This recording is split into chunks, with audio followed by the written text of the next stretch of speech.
Good morning, folks. Thanks so much for joining me here on Wave Now. I'm Myra Ansari. We are going live this morning to the mayor's weekly press briefing. Let's listen into what he has to say.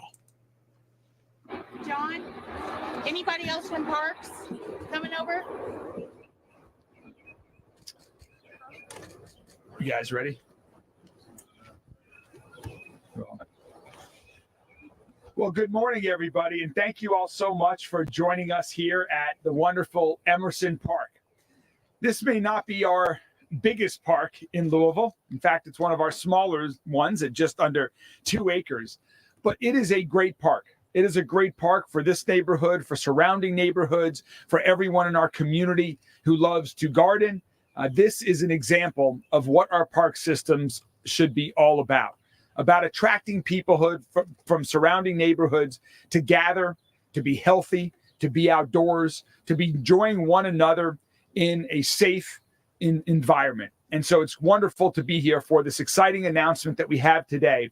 And I'm so excited. I also want to give a shout out to Councilwoman Jennifer Chappell, whose district that we're in, who was not able to join us today, but thank her for her support of this park. We're excited that the budget that just recently passed with overwhelming bipartisan support by the Metro Council has made an investment into Emerson Park to bring a new playground and some more shading, which we could all use on days like today, to this park. So we're very excited about this continued investment here in Great Park, Emerson Park.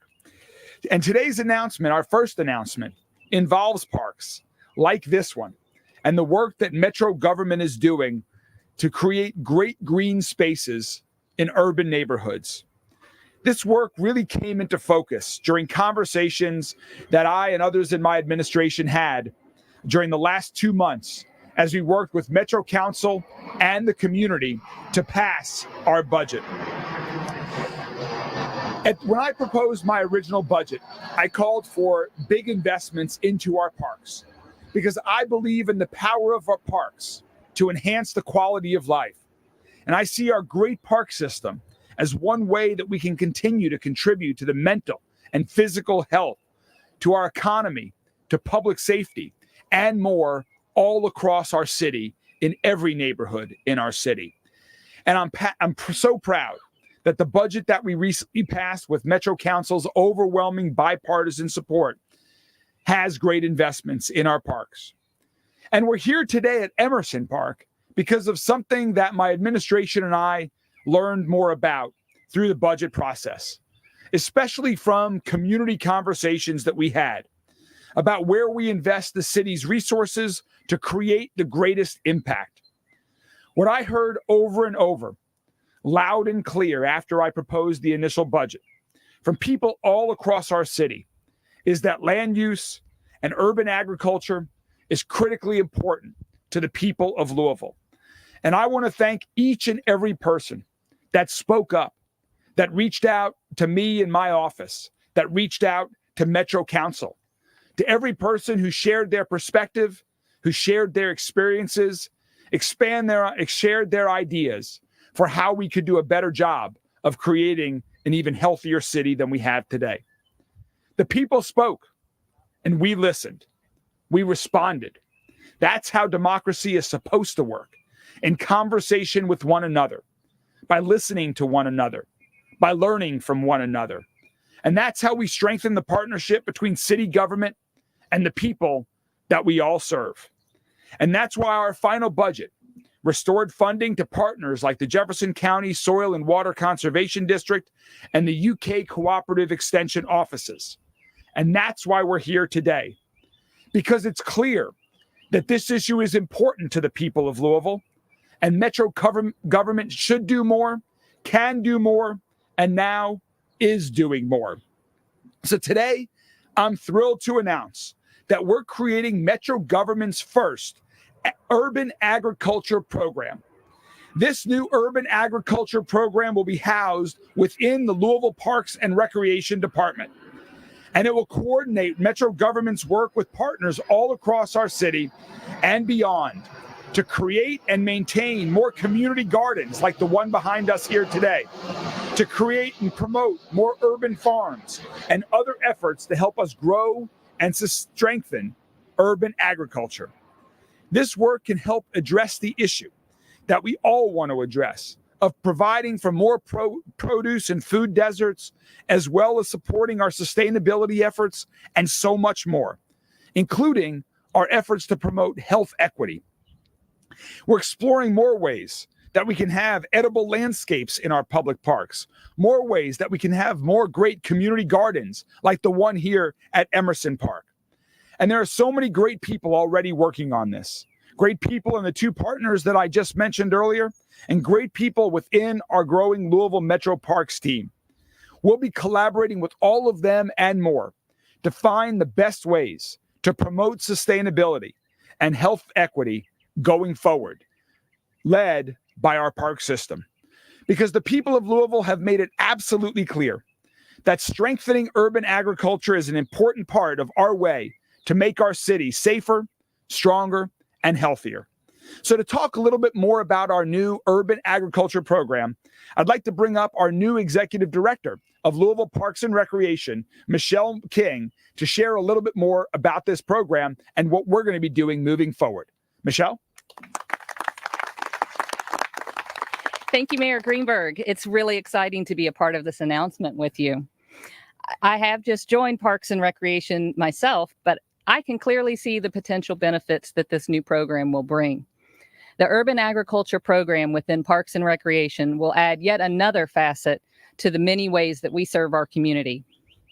Our goal in spearheading this effort is to be a hub for supporting opportunities for food production through collaboration with our nonprofit partners, and to provide more options for food access and environmental education through our own outreach and engagement. As we launch this program, I'll be working closely with Nico Phillips, our Urban Agriculture Program Coordinator, who will be our boots-on-the-ground leader in this effort. Nico, myself, and the Parks and Recreation team are working to set goals and priorities for the upcoming year, and I look forward to working closely with our partners at the Jefferson County Extension Office and the Jefferson County Soil and Water Conservation District to find ways to amplify their efforts and to meet our community's needs. While we're just at the beginning of this process, we envision goals that include strengthening the network of existing community gardens and identifying new garden potential. Goals like finding new ways to further promote our partner programs and discovering possibilities to amplify them through our community center programming and partnerships. In short, we seek to highlight our community's existing urban agriculture assets and then build on them to create opportunities for even more of our residents. Louisville, like many cities, faces issues with food security. Our city's residents deserve access to fresh, healthy food in their neighborhoods, regardless of what part of the city they live in. And with over 120 parks, 14 community centers, and various other sites, we know we can be a leader in this initiative.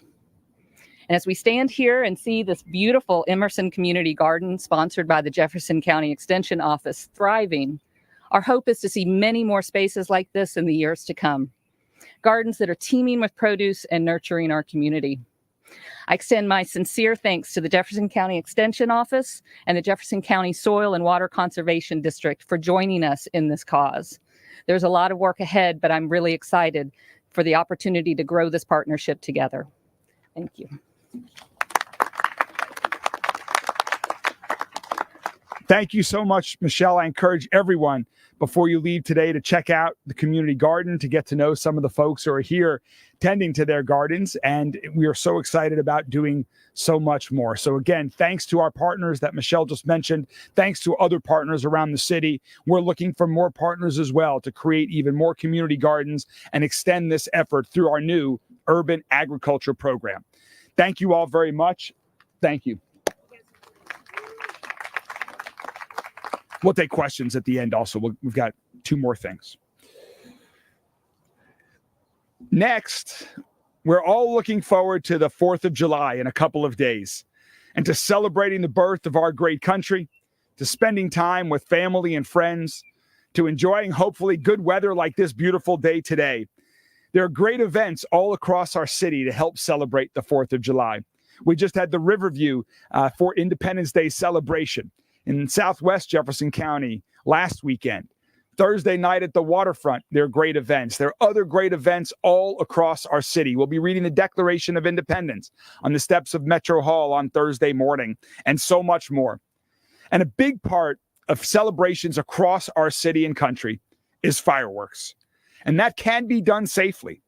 But it's important to understand that mishandling fireworks leads to thousands of fires and injuries across the country each year. And we don't want that here in Louisville. We don't want anyone in our city to be injured by their use of fireworks. We want everyone to have a safe and fun and happy and bright 4th of July. So to talk a little bit more about how to enjoy the 4th of July holiday safely, I'd like to welcome Lieutenant Colonel Bobby Cooper from the Louisville Fire Department to talk a little bit more and share some tips for how to use fireworks safely, responsibly, and enjoyably for your family. Lieutenant Colonel Cooper. Thank you, Mayor, and thank you for the platform and advocating for our cause. We have a tremendous fire department here locally. We're well equipped. We're well prepared. We work hard every single day of the year. We also have a very robust fire prevention program and fire prevention bureau that works hard to keep everybody safe, to keep those fires from happening.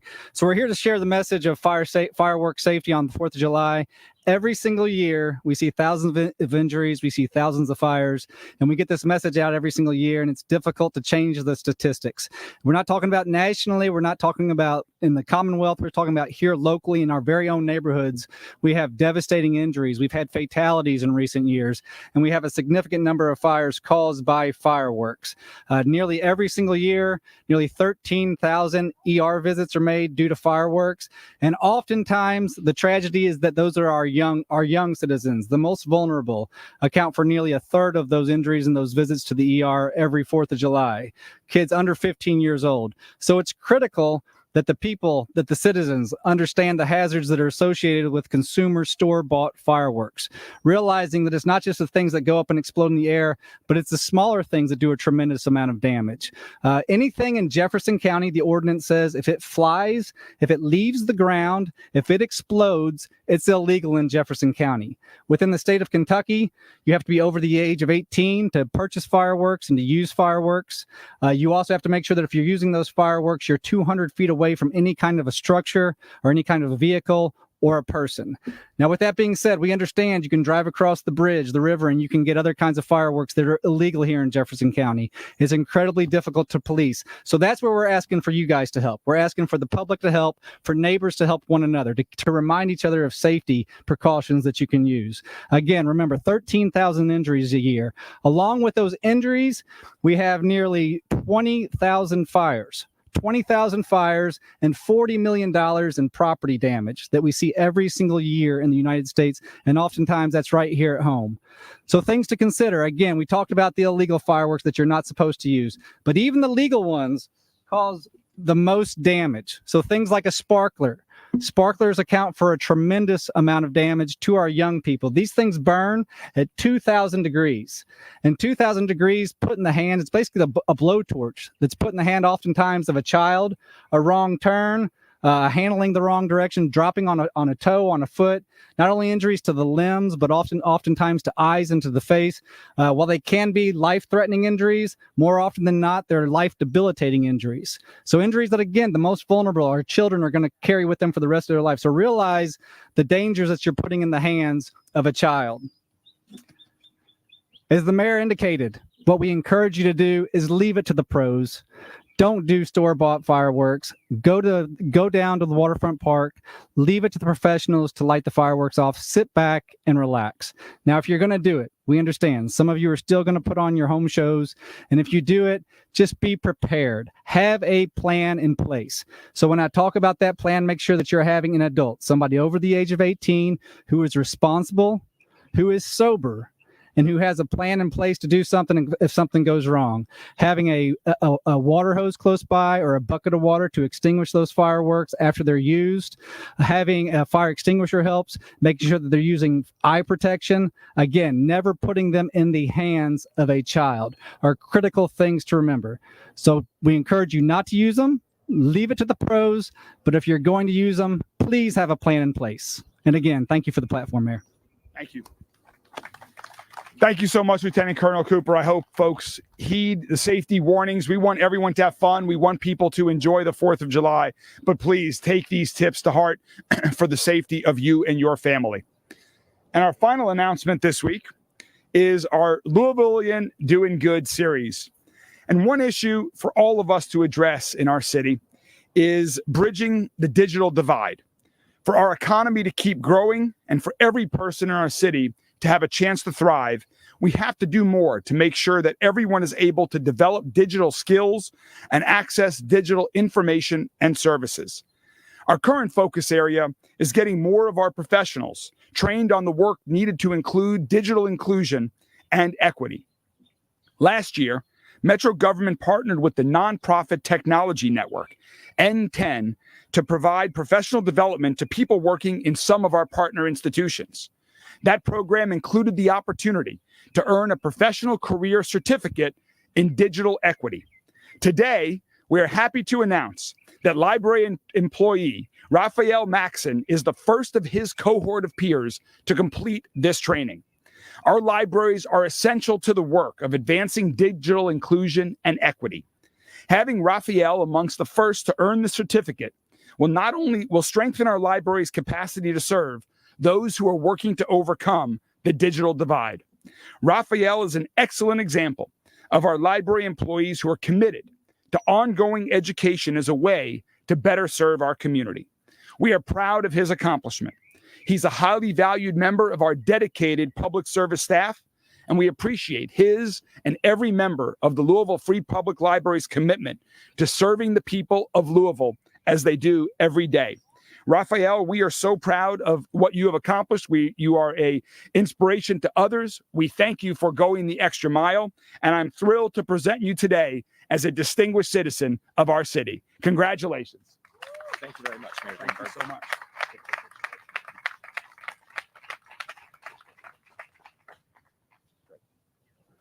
Of course, thank you. Congrats. Congratulations, Raphael. And with that, I'm happy to take any questions from members of the media. Mayor, you often talk about transparency, how you'd like to be transparent. You want the most trained, trusted, and transparent police force in the nation. Yet just last week, the city filed a lawsuit against Louisville Public Media to reverse the Kentucky Attorney General's opinion that the city violated the open records law when it withheld records without explaining why. This essentially will keep records secret. Can you justify what you say, that you want to be transparent with your actions, that you want to keep these records secret? Are you saying that the city of Louisville filed a new lawsuit last week against Louisville Public Media? That's right, yeah. To reverse the AG's opinion. Did they appeal the decision, or did they? They appealed and won, and county attorney filed the lawsuit on the 28th. I was unaware of that appeal. I need to learn a little bit more, and I'd be happy to talk to you about that at length, but this is the first I'm hearing of that appeal. So this shouldn't be the first time I'm hearing of that appeal, but it is. And so let me learn more, and I'd be happy to talk with you about it.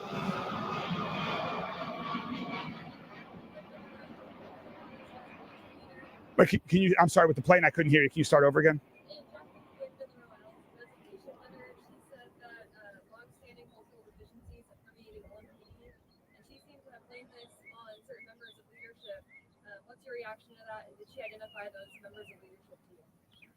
She did not. I will let that letter speak for itself. I think the chief, Gwendolyn Roel, should speak for herself. That letter speaks for itself, and I think we released that this morning, her resignation letter.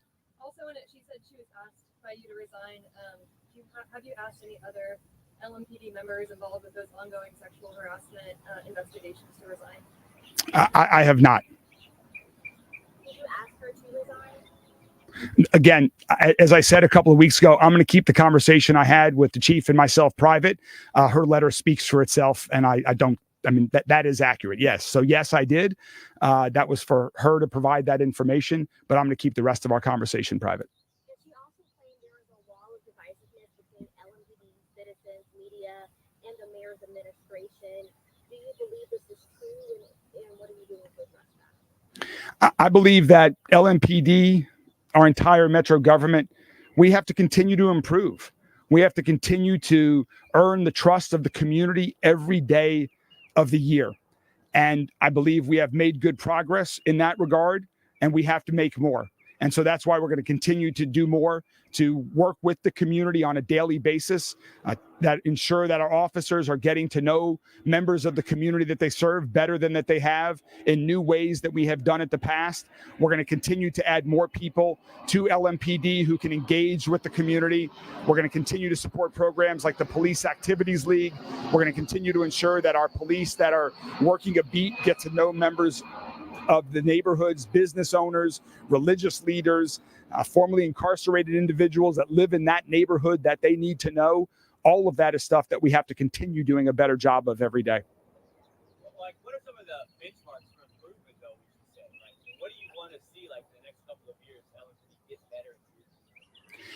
What I want to see is fewer homicides, fewer violent crimes, fewer incidents of gun violence, fewer incidents of disorderly conduct on the street that are making it uncomfortable or difficult for people who want to go about their daily life in a regular. I don't want people to feel like they are scared to go to downtown or another neighborhood because they've heard about gun violence that's happened in our community. We need to reduce the amount of gun violence in our community. That is the number one metric for me. That is what we are focused on doing. Alongside of that, we have to also make sure that we're doing our policing in a constitutional way, that we're doing more than just improving our police department to improve public safety by investing in things like parks, like libraries, like the Office of Safe and Healthy Neighborhood programs, like other nonprofit partners that are working to give young people hope and opportunity to succeed. All of that we must do to continue to improve our city and make it safer, stronger, and healthier. Greenberg, can you talk about how the city is planning to fund necessary repairs to the firehouses? Yeah, so we have there's a lot of work to do. So we've made some small first steps in this year's budget. And for the first time this year, we included a long-term capital planning document that we also released. And on that, you'll see that we've identified 2 firehouses that need additional capital improvements. There are 2 firehouses that we have that right now just are really past their useful life and outdated, and we need to do more there. So those are 2 of the areas. We also need new equipment for our firehouses, for our fire department. It's going to be part of a long-term plan, but you will see in next year's capital improvement, in next year's capital budget, some significant investments towards addressing that issue. And so we're working with Chief O'Neill and all of his colleagues that have provided us with the information. And now we are, it's going to take years, though, to address that. We have a very old stock and that needs more investment. Thank you all. Thank you all very much.